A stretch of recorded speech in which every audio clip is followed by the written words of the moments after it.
ಶನೀಶ್ವರ ದೇವಸ್ಥಾನ trust registered ಮಾರ್ಗೋಳಿ Basrur. ಇದರ 12ನೇ ವರ್ಷದ ವರ್ಧಂತಿ ಉತ್ಸವ ನಡೀತಾ ಇದೆ. ಶ್ರೀ ಶನೀಶ್ವರ ದೇವಸ್ಥಾನ ಟ್ರಸ್ಟನ್ನು ಮಹಾಲಿಂಗ ಮಾರ್ಗೋಳಿ ಅವರು ಹುಟ್ಟು ಹಾಕಿದರು. ಅದರ ಜೊತೆಗೆ ಶ್ರೀ ಶನೀಶ್ವರ ದೇವರನ್ನು ತಂದು ಸುಮಾರು 12 ವರ್ಷಗಳ ಹಿಂದೆ ಅದನ್ನು ಪ್ರತಿಷ್ಠಾಪನೆ ಮಾಡಿ ಸಾರ್ವಜನಿಕ ಭಕ್ತಾದಿಗಳಿಗೆ ಅದು ಪೂಜೆ ಮಾಡುವಂಥ ಒಂದು ಭಾಗ್ಯವನ್ನು ಕಲ್ಪಿಸಿಕೊಟ್ರು. ಇಲ್ಲಿ ಶನೀಶ್ವರ ದೇವರಲ್ಲಿ ನಾವು ಕಂಡುಕೊಂಡ ಹಾಗೆ ತುಂಬ ಕಾರಣಿಕವಾದಂಥ ದೇವರು ಇದು. ನಾವು ನಂಬಿ ನಡೆದರೆ ನಮ್ಮ ಕಷ್ಟ ಕಾರ್ಪಣ್ಯಗಳನ್ನು ಹೋಗಲಾಡಿಸ್ಬೇಕು ಅಂತೇಳಿ ಶ್ರೀ ದೇವರಲ್ಲಿ ಭಕ್ತಿಯಿಂದ ಪ್ರೀತಿಯಿಂದ ಬೇಡಿಕೆ ಮಾಡಿಕೊಂಡಾಗ ಅದು 100ಕ್ಕೆ 100 ಖಂಡಿತವಾಗಿ ನಮಗೆ ಭಾಳಷ್ಟು ಯಶಸ್ಸು ಸಿಗ್ತದೆ ಅನ್ನೋದನ್ನು ನಾನು ಬಹುತೇಕ ಬೇರೆ ಬೇರೆ ಉದಾಹರಣೆಗಳನ್ನು ನಾನು ನೋಡಿದ್ದೇನೆ, ಬೇರೆ ಬೇರೆ ನಿದರ್ಶನಗಳನ್ನು ಖಂಡಿತವಾಗಿ ನಾನು ನೋಡಿದ್ದೇನೆ. ಈ ದೇವಸ್ಥಾನದಲ್ಲಿ ಮಹಾಲಿಂಗ ಮಾರ್ಗೋಳಿ ಅವರು ಪ್ರಮುಖ ಅರ್ಚಕರಾಗಿ ಅವರು ಕೆಲಸ ಮಾಡ್ತಿದ್ರು. ಅದರ ಜೊತೆಗೆ ಶನೀಶ್ವರ ದೇವರ ದರ್ಶನ ಕೂಡ ಅವರ ಮೇಲೆ ಬರ್ತಿತ್ತು. ಬೇರೆ ಬೇರೆ ದೇವರುಗಳು ಮಹಾಲಿಂಗ ಮಾರ್ಗೋಳಿ ಅವರ ಮೇಲೆ ಆಹ್ವಾನ ಆಗ್ತಿತ್ತು. ಈ ಎಲ್ಲ ಕಾರಣಗಳಿಂದ, ಈ ಎಲ್ಲ ಒಂದು ಉದ್ದೇಶದಿಂದ ಈ ಒಂದು ಕ್ಷೇತ್ರಕ್ಕೆ ಭಾಳಷ್ಟು ಉತ್ತಮ ರೀತಿಯ ಭಕ್ತಾಭಿಮಾನಿಗಳು ಮತ್ತು ಬಂದು ಅವರ ಬೇಡಿಕೆಗಳನ್ನು, ಕಷ್ಟ ಕಾರ್ಪಣ್ಯಗಳನ್ನು ಬೇಡಿಕೊಂಡಾಗ ಅದನ್ನು ಉತ್ತಮ ರೀತಿಯಲ್ಲಿ ಶ್ರೀದೇವರು ನೆರವೇರಿಸಿದ್ದಾರೆ. ಅದಲ್ಲದೆ ಅದರ ಜೊತೆಗೆ ಶನೇಶ್ವರ ದೇವರ ಜೊತೆಗೆ ಶ್ರೀ ಚನ್ನಬಸವೇಶ್ವರ ದೇವರು, ಅದೇ ರೀತಿಯಲ್ಲಿ ವೀರ ಕಲ್ಲುಕುಟ್ಟಿಕ, ರಾವು, ಹಾಗೆ ಕೊರಗಜ್ಜ ಇತ್ಯಾದಿ ದೈವಗಳು ಬಹುತೇಕ ಇಲ್ಲಿ ನೆಲೆಯಾಗಿದೆ. ಈ ಎಲ್ಲ ದೇವರುಗಳು ದೈವಗಳ ಒಂದು ದೇವರ ಒಂದು ಸನ್ನಿಧಿಯಲ್ಲಿ ಬಹುತೇಕ ಎಲ್ಲ ಭಕ್ತಾದಿಗಳಿಗೆ ಒಳ್ಳೆಯದನ್ನು ಖಂಡಿತವಾಗಿ ಮಾಡಿದೆ. ನಾವು ಎಷ್ಟೋ ಘಟನೆಗಳನ್ನು ಬಹುತೇಕ ನಾನು ನೋಡಿದ್ದೇನೆ, ಕಣ್ಣಾರೆ ನೋಡಿದ್ದೇನೆ.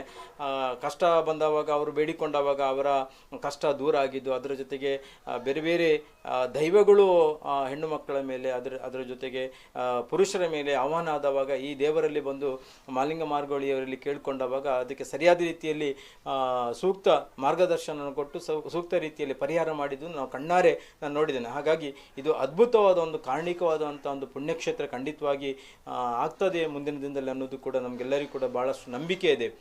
ಹಾಗಾಗಿ ಕಳೆದ ಒಂದು ಫೆಬ್ರವರಿಯಲ್ಲಿ ಅವರು ಮಹಾಲಿಂಗ ಮಾರ್ಗೋಳಿ ಅವರು ಒಂದು ದೈವದಿನರಾಗಿದ್ದರು. ಹಾಗಾಗಿ ಅದು ಭಾಳಷ್ಟು ನಮಗೆ ನೋವು ತಂದಿದೆ ಮತ್ತು ನಮಗೆಲ್ಲ ಅದೊಂದು ದೊಡ್ಡ ಕಷ್ಟದಾಯಕವಾಗಿದೆ. ಈ ದೇವಸ್ಥಾನವನ್ನು ನಡೆಸ್ಕೊಂಡು ಹೋಗುವುದು ಹೇಗೆ ಅನ್ನೋದನ್ನು ಬಹುತೇಕ ನಾವೆಲ್ಲ ಚಿಂತನೆ ಮಾಡಿದವಾಗ ನಮಗೆಲ್ಲ ದೇವರುಗಳು ಭಾಳಷ್ಟು ಶಕ್ತಿ ಮತ್ತು ಮಹಾಲಿಂಗ ಮಾರ್ಗೋಳಿಯವರ ಒಂದು ಪ್ರೇರಣಾ ಮಾತುಗಳು ಮತ್ತು ಪ್ರೇರಣಾ ಸ್ಫೂರ್ತಿ ಮತ್ತು ಅವರ ಏನು ದೊಡ್ಡ ಧೈರ್ಯದ ಮಾತುಗಳು ಬಹುತೇಕ ನಮಗೆಲ್ಲ ಕಾರ್ಯಕರ್ತರಿಗೆ ಒಂದು ಸ್ಫೂರ್ತಿಯನ್ನು ಕೊಟ್ಟು ಈ 12 ವರ್ಷದ ವರ್ಧಂತಿ ಉತ್ಸವವನ್ನು ಕೂಡ ನಾವು ಇವತ್ತು ಭಾಳಷ್ಟು ಯಶಸ್ವಿಯಾಗಿ ನೆರವೇರಲಿಕ್ಕೆ ಎಲ್ಲ ಕಾರ್ಯಕರ್ತರು, ಈ ಭಾಗದ ಭಕ್ತಾಭಿಮಾನಿಗಳು, ಈ ಭಾಗದ ಎಲ್ಲ ಜನರು ಭಾಳಷ್ಟು ಸಹಕಾರವನ್ನು ನೀಡಿದ್ದಾರೆ.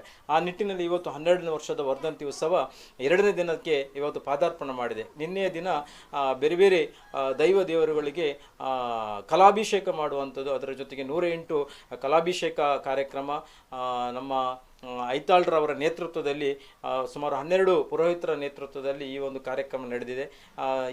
ಇವತ್ತು ಬೇರೆ ಬೇರೆ ದೇವರುಗಳ ನುಡಿಯನ್ನು ಇವತ್ತು ಜನರಿಗೆ ಕೊಟ್ಟು ಮುಂದಿನ ದಿನದಲ್ಲಿ ದೇವರು ಒಳ್ಳೇದು ಮಾಡ್ತಾನೆ ಅನ್ನೋ ಒಂದು ನಂಬಿಕೆಯಿಂದ ಇವತ್ತು ಎಲ್ಲ ದೇವರುಗಳ ನುಡಿ ಇವತ್ತು ಈ ಸನ್ನಿಧಿಯಲ್ಲಿ ಆಗಿದೆ. ಅದರ ಜೊತೆಗೆ ಇವತ್ತು ಸಂಜೆ 8:30 ಧರ್ಮ ನೇಮೋತ್ಸವ ಕೋಲ ಸೇವೆ ನಡೀಲಿಕ್ಕಿದೆ.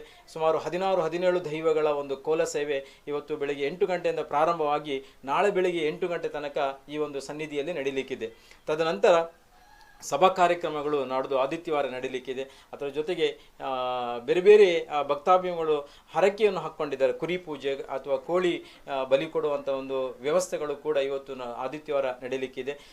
ಅದರ ಜೊತೆಗೆ ಜನರಿಗೆ ಈ ಒಂದು ವ್ಯವಸ್ಥೆಯಲ್ಲಿ ಅವರಿಗೂ ಕೂಡ ಖುಷಿ ಆಗಬೇಕು ಅನ್ನೋ ನೆಲೆಯಲ್ಲಿ ವಿವಿಧ ಸಾಂಸ್ಕೃತಿಕ ಕಾರ್ಯಕ್ರಮಗಳು ಈ ಸಂದರ್ಭದಲ್ಲಿ ನಡೀಲಿಕ್ಕಿದೆ. ಅದರ ಜೊತೆಗೆ ಅಗೋಚರ ಎನ್ನುವ ಒಂದು ನಾಟಕವನ್ನು ಇಟ್ಟುಕೊಂಡು ಈ ಕಾರ್ಯಕ್ರಮ ಇನ್ನಷ್ಟು ಕೂಡ ಉತ್ತರ ರೀತಿಯಲ್ಲಿ ಬೆಳಿಬೇಕೆನ್ನೋದು ನಮ್ಮೆಲ್ಲರ ಒಂದು ಆಶಯ. ಹಾಗಾಗಿ ಈ ಒಂದು ವ್ಯವಸ್ಥೆ ಮುನ್ನಡೆಯಲಿಕ್ಕೆ ದಿವಂಗತ ಮಹಾಲಿಂಗ ಮಾರ್ಗೋಳಿಯವರ ಒಂದು ದೊಡ್ಡ ಸ್ಫೂರ್ತಿದಾಯಕವಾದ ಮಾತುಗಳು ಮತ್ತು ಆ ಸ್ಫೂರ್ತಿದಾಯಕ ಕೆಲಸಗಳೇ ಬಹುತೇಕ ಇವತ್ತು ಒಂದು ಸಾಕ್ಷಿ ಅಂತೇಳಿ ನಾವು ಹೇಳಲಿಕ್ಕೆ ತುಂಬ ನನಗೆ ಹೆಮ್ಮೆ ಅನಿಸ್ತದೆ. ಕಳೆದ ದಿನದಲ್ಲಿ ನಾವು ಒಂದು ಹೊಸ ಟ್ರಸ್ಟನ್ನು ಓಪನ್ ಮಾಡಿ ಹೊಸ ಅಧ್ಯಕ್ಷರಾಗಿ ನನ್ನನ್ನು ಆಯ್ಕೆ ಮಾಡಿದ್ದಾರೆ. ಅದರ ಜೊತೆಗೆ ಬೇರೆ ಬೇರೆ ಬೇರೆ ಸಲಹಾಗಾರರಾಗಿ ಅಪ್ಪಣ್ಣ ಹೆಗಡೆ ಅವರು ಗೌರವಾಧ್ಯಕ್ಷರಾಗಿ, ಅದೇ ರೀತಿಯಲ್ಲಿ ಸದಾಶಿವ ಪೂಜಾರಿ ಅವರು, ಇನ್ನಿತರ ಈ ಭಾಗದ ಎಲ್ಲ ಜನರು ಸೇರಿಕೊಂಡು ಈ ದೇವಸ್ಥಾನವನ್ನು ಇನ್ನಷ್ಟು ಅಭಿವೃದ್ಧಿ ಆಗಬೇಕು, ಇನ್ನಷ್ಟು ಪ್ರಗತಿ ಆಗಬೇಕು ಅನ್ನೋ ನೆಲೆಯಲ್ಲಿ ಎಲ್ಲ ಭಕ್ತಾಭಿಮಾನಿಗಳು ಊರು ಜನರು ನಮಗೆ ಸಹಕಾರ ನೀಡಿದ್ದಾರೆ. ಹಾಗಾಗಿ ಈ ವರ್ಧಂತಿ ಉತ್ಸವ ಭಾಳಷ್ಟು ಉತ್ತಮ ರೀತಿಯಲ್ಲಿ ಇವತ್ತು ನಡೀತಾ ಇದೆ. ಹಾಗೆ ನಾಳೆ ದಿನ ಕೂಡ ಉತ್ತಮ ರೀತಿಯಲ್ಲಿ ಖಂಡಿತವಾಗಿ ನಡೀತದೆ ಅನ್ನೋ ದೊಡ್ಡ ಆಸೆಯನ್ನು ನಾವೆಲ್ಲ ಇಟ್ಟುಕೊಂಡಿದ್ದೇವೆ. ಹಾಗಾಗಿ ಎಲ್ಲರ ಒಂದು ಸಹಕಾರದೊಂದಿಗೆ ಈ ವರ್ಧಂತಿ ಉತ್ಸವ ಭಾಳಷ್ಟು ಯಶಸ್ವಿ ಆಗುತ್ತೆ ಅಂತ ಹೇಳಿ ನಾನು ಈ ಸಂದರ್ಭದಲ್ಲಿ ಹೇಳಲಿಕ್ಕೆ ಬಯಸ್ತೇನೆ. ಈ ಟ್ರಸ್ಟ್ ವತಿಯಿಂದ ನಾವೊಂದು ದಿವಂಗತ ಮಾಲಿಂಗ ಮಾರ್ಗೋಳಿಯವರ ಒಂದು ಸವಿ ನೆನಪಿಗಾಗಿ ಇಲ್ಲಿ ಇರುವಂಥ ಒಂದು ಬಡ ಕುಟುಂಬಕ್ಕೆ ಸುಮಾರು 5 ಕುಟುಂಬವನ್ನು ನಾವು ಈಗಾಗಲೇ ಆಯ್ಕೆ ಮಾಡಿದ್ದೇವೆ.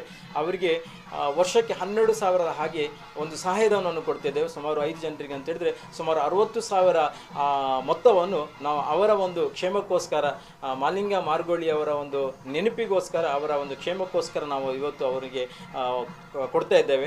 ಅದರ ಜೊತೆಗೆ 2 ಜನ ವಿದ್ಯಾರ್ಥಿಗಳು, ಬಡತನದಲ್ಲಿದ್ದಂಥ ವಿದ್ಯಾರ್ಥಿಗಳಿಗೆ ಕಾಲೇಜು ಶಿಕ್ಷಣಕ್ಕೆ ಅವರಿಗೆ ಪ್ರೋತ್ಸಾಹ ಆಗಲಿಕ್ಕೆ ಕೂಡ ಸಹಾಯಧನವನ್ನು ಈ ಟ್ರಸ್ಟಿಂದ ನಾವು ನಾಡ್ದು ಸಭಾ ಕಾರ್ಯಕ್ರಮದಲ್ಲಿ ಅದನ್ನು ವಿತರಣೆ ಮಾಡಲಿಕ್ಕಿದ್ದೇವೆ.